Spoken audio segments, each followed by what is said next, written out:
गुरु प्यारी साध संगत जी, आप सभी को प्यार भरी राधा स्वामी जी। गुरु प्यारी साध संगत जी, एक बार एक मजदूर बिहार से नया नया किसी शहर में काम की तलाश में आया। वहां पर उसने एक छोटा सा किराए का कमरा लिया। वह अपनी पत्नी और बच्चों को छोड़कर किसी काम की तलाश में घर से निकला।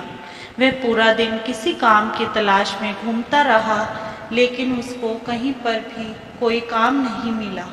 एक जगह पर नया सत्संग घर बन रहा था। वहां पर थोड़ी बहुत सेवा चल रही थी।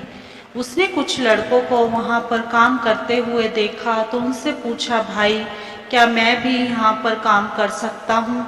लड़कों ने कहा, हाँ भाई, जरूर कर सकते हो। मजदूर बोला, तुम्हारे मालिक कहाँ पर हैं? मैं उनसे मिलकर बात कर लेता हूँ। उन लड़कों को थोड़ी सी शरारत सूझी और उससे बोले, मालिक तो बाहर गए हुए हैं, आओ तुम बस काम पर लग जाओ। हम मालिक को बता देंगे कि आप आज से काम पर लगे हो। मजदूर बहुत खुश हुआ और काम करने लग गया। वह रोज सुबह सबसे पहले काम पर आ जाता था और शाम को सबके जाने के बाद वापस जाता था। पूरी मेहनत और लगन के साथ काम करता था। वहाँ काम करते करते उसे एक सप्ताह हो गया। मजदूर ने फिर उन लड़कों से पूछा, भाई साहब मालिक कब आएंगे? लड़कों ने फिर उससे कहा, वह तो अगले सप्ताह आने को कह रहे हैं। फिर से एक सप्ताह और निकल गया। उसे काम करते करते मजदूर लड़कों से बोला, भाई आज तो घर पर खाने को कुछ भी नहीं बचा। मेरी पत्नी मुझसे सुबह बोल रही थी कि शाम को कुछ पैसे लाओगे तभी आज खाना बनेगा, आप मुझे मालिक से मिलवा दो। तब लड़कों ने बात अगले दिन तक टाल दी, मगर मजदूर के जाते ही उन्हें अपनी गलती का एहसास होने लगा और उन्होंने आखिरी फैसला किया कि वह मजदूर को सब कुछ सच सच बता देंगे कि यह सत्संग घर की सेवा है, यहाँ पर तो कोई भी मालिक नहीं है, यह तो हम अपने सतगुरु महाराज जी की सेवा कर रहे हैं। अगले दिन मजदूर आया तो सभी लड़कों के चेहरे उतरे हुए थे। वह लड़के बोले, अंकल जी आप हमें माफ कर दो, हम अब तक आपसे मजाक कर रहे थे। और उन्होंने सारी बात उस मजदूर को सच सच बता दी। मजदूर हंसा और बोला, भाई मजाक तो आप लोग अब कर रहे हो, हमारे मालिक तो सचमुच बहुत अच्छे आदमी हैं। वे कल दोपहर को हमारे घर गए थे। मेरी पत्नी को 1 महीने की पगार और 15 दिनों का राशन देकर गए हैं। कौन मालिक एक मजदूर को घर पर पगार देने जाता है, राशन देता है? सचमुच हमारे मालिक बहुत अच्छे हैं। और फिर वह मजदूर अपने काम पर मेहनत से जुट गया। तभी उन लड़कों ने सबको बताया कि यह मजदूर कह रहा है कि एक सरदार जी कल उसके घर उसे 1 महीने की पगार और कुछ राशन देकर गए हैं। उन लड़कों की समझ में आ गया कि जो बिना स्वार्थ के गुरु की सेवा करता है, गुरु हमेशा उसके साथ रहते हैं और उसके दुख तकलीफ दूर करते रहते हैं। बाबा जी सब जानते हैं कि यह गरीब मजदूर है, इसीलिए उसकी मदद करने पहुंच गए। वह सभी बाबा जी का शुक्र करने लगे। इसी के साथ एक छोटी सी साखी और है, वह गुरु की दया मेघ से भरी हुई साखी है। इस साखी से हमें बहुत कुछ सीखने को मिलेगा, कृपया इसे अंत तक अवश्य सुने जी। एक बार एक बुजुर्ग सेवादार था। वह गुरु घर में आकर बहुत सेवा करता था। वह ना धूप देखता था, ना बारिश देखता था, आंधी तूफान जो भी हो, वह गुरु घर की सेवा में दिन रात लगा ही रहता था। गुरु घर में आने वाली संगत उसको बाबा कहकर पुकारती थी। वैसे उनका नाम राम सिंह था। बाबा राम सिंह ने अपने गुरु अंगद देव जी की बहुत सेवा की।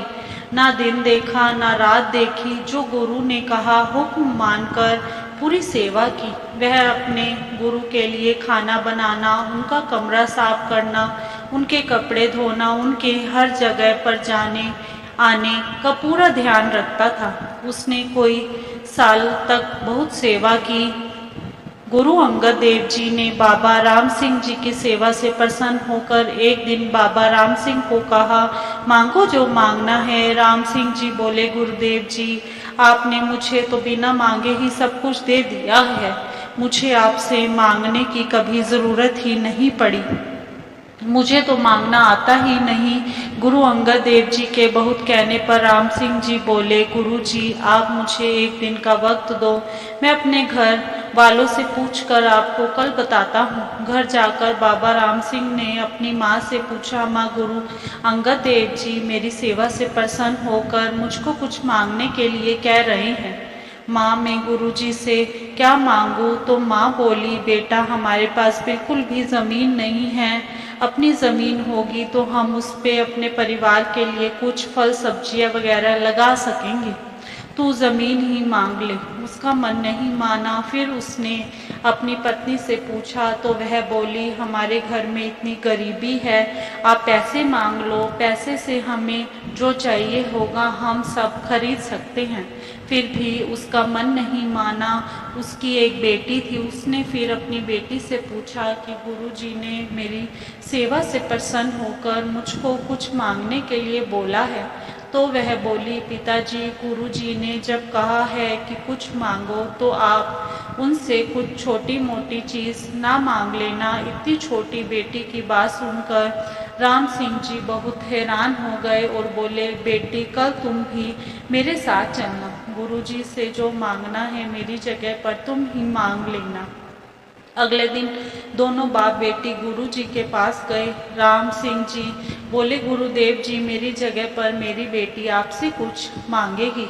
इतनी छोटी होने के बावजूद भी उस नन्ही बेटी ने गुरुजी से हाथ जोड़कर कहा, गुरुदेव मुझे कुछ नहीं चाहिए, आपने मेरे पिताजी को सेवा देकर जो हम पर इतना बड़ा एहसान किया है, हम सब उसके लिए आपके बहुत आभारी हैं। आपके हम लोगों पर पहले से ही बहुत से एहसान हैं, बस आपकी दया मेर का हाथ हमारे सिर पर बना रहे, हम सब पर आपकी ही रहमत है। बस मुझे एक ही बात चाहिए कि आज हम दिन में एक बार ही खाना खाते हैं, कभी आगे ऐसा वक्त आए कि हमें 4-5 दिन में भी अगर एक बार खाना खाने को मिले तो तब भी हमारे मुख से आपके लिए हमेशा शुक्राना ही निकले। कभी भी हम लोग आपसे शिकायत ना करें, हर समय शुक्र शुक्र करने का आशीर्वाद दो। बच्ची की इस बात से गुरु अंगद देव जी बहुत प्रसन्न हुए और उससे बोले, जा बेटा अब तुम्हारे घर के भंडार कभी खाली नहीं होंगे, हमेशा भरे ही रहेंगे। तुम क्या, तुम्हारे घर पर जो भी आएगा वह भी कभी बिना खाना खाए नहीं जाएगा और ना ही कभी कोई खाली हाथ जाएगा। गुरु अंगद देव जी बोले, राम सिंह जी आपकी बेटी तो बहुत ही समझदार है, उसने तो बिना कुछ मांगे ही हमसे सब कुछ मांग लिया। साथ संगत जी, यह है शुक्र करने का फल। सदा उस कुल मालिक का शुक्र शुक्र करते रहें और बाबा जी से खुशियाँ पाते रहें। इसी के साथ इजाज़त चाहते हैं, कल मिलेंगे एक नई साखी के साथ। तब तक राधा स्वामी जी। अगर आपको साखी अच्छी लगी हो तो कमेंट बॉक्स में राधा स्वामी लिखना ना भूले जी। राधा स्वामी जी।